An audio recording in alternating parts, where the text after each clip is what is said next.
দর্শক বন্ধুরা, আজকে ইউ পদ্ধতিতে একটি জগ এঁকে দেখাবো।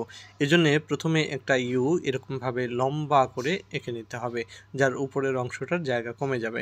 এর সঙ্গে এভাবে একটা বাঁকা লাইন সংযুক্ত করে দিতে হবে। অন্য পাশে আরেকটু উঁচু করে আরেকটা বাঁকা লাইন এভাবে সংযুক্ত করতে হবে।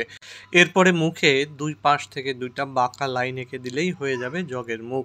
মুখ আঁকার পরে জগের হাতল এঁকে দিতে হবে। এভাবে একটা বাঁকা লাইন, মাঝখানে আরেকটা বাঁকা লাইন, এই দুটো লাইনের গোড়ায় একটু মোটা থাকবে। এরকম করার পরে জগের নিচের অংশ বা তলার অংশটা এভাবে এঁকে দিতে হবে। এরপরে জগে একটু ডিজাইন করে দিচ্ছি। আপনারা চাইলে ডিজাইন করতেও পারেন, নাও করতে পারেন। ডিজাইনে আমি একটা ফুল এঁকেছি এবং কয়েকটা পাতা এঁকে দিচ্ছি।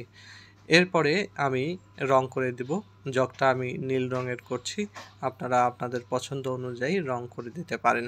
এরপর ফুলে হলুদ রং করে দিচ্ছি। তোমাদের ভিডিওটি কেমন লাগলো জানাবে।